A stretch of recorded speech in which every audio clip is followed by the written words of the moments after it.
Kebijakan ini hanya akan menyengsarakan rakyat Indonesia. Menaikkan harga BBM. Kebijakan ini hanya menambah penderitaan rakyat Indonesia. Maka dari itu kita satukan langkah, satu kata, yaitu lawan pemerintahan. Demi Allah, saya bersumpah akan memenuhi kewajiban Presiden Republik Indonesia dengan sebaik-baiknya dan seadil-adilnya. Rasulullah SAW bersabda, "Man akramas sultan akramahullah." Siapa yang memuliakan sultan, penguasa, maka Allah akan muliakan ia. Karena sesungguhnya dengan memuliakan sultan, ya akhal Islam, akan terjaminlah keamanan, akan menjadi amanlah kehidupan.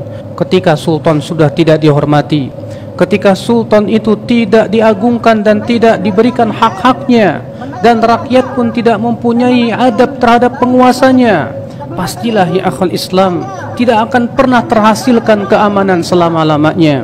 Ya ayyuhalladzina amanu athi'ullah wa athi'ur rasul wa ulil amri minkum. Ya ayyuhalladzina amanu athi'ullah wa athi'ur rasul wa ulil amri minkum.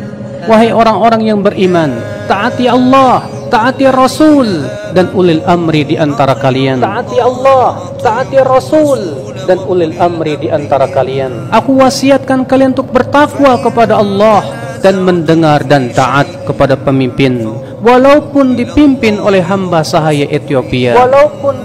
Padahal hamba sahaya Ethiopia secara hukum Islam tidak pernah mungkin menjadi pemimpin secara syar'i. Karena di antara syarat pemimpin dalam Islam, dia tidak boleh seorang budak, dia tidak boleh seorang hamba sahaya, dia haruslah seorang merdeka. Akan tetapi apabila ia menjadi pemimpin, dan tentunya dengan cara yang tidak sesuai syariat, tetap Rasulullah mengatakan, wa in ta'ammara alaikum abdun habasyi, walaupun kalian dipimpin oleh hamba sahaya Ethiopia. Di antara hak pemimpin yang agung yang paling besar adalah mendengar dan taat kepada mereka selama mereka tidak memerintahkan kepada maksiat.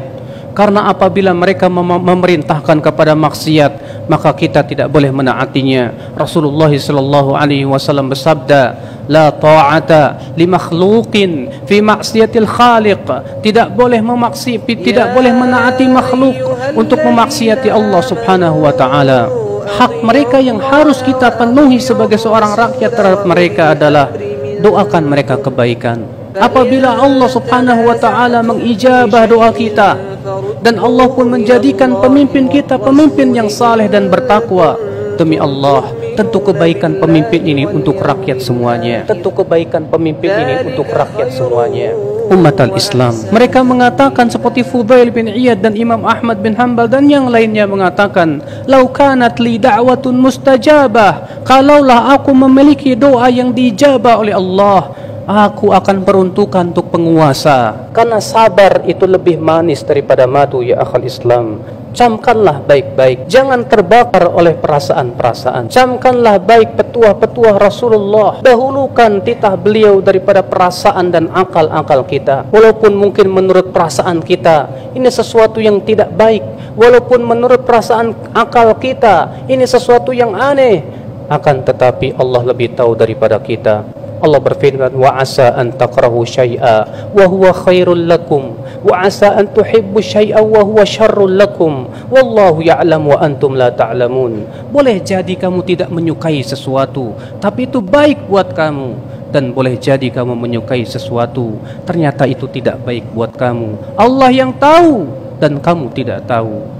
Kata Rasulullah SAW, man arada an yansah lidhi sultan, siapa yang ingin menasihati penguasa, fala yubdihi alaniyah, jangan terang-terangan, wal yakhlubih, hendaklah ia secara rahasia sampaikan kepadanya. Fa in qabila, bila pemimpin tersebut menerima, maka alhamdulillah, wa illa, maka apabila si pemimpin tidak menerima nasihatmu, apa kata Rasulullah, faqad adda alladhi alaih, maka ia telah melaksanakan tugasnya. Kewajiban kita ya akhal Islam, jangan memanas-manasi masyarakat, jangan memberikan provokasi-provokasi, yang menyebabkan akhirnya masyarakat menjadi masyarakat yang tidak menghormati pemimpinnya. Bila demikian keadaannya, demi Allah, tidak akan pernah kita merasakan lagi ketentraman di negeri-negeri kita ini. Beliau bersabda, fasbiru hatta talqauni al-haud, bersabarlah sampai kalian bertemu denganku di telaga Haud. Dzalika khairun wa ahsanu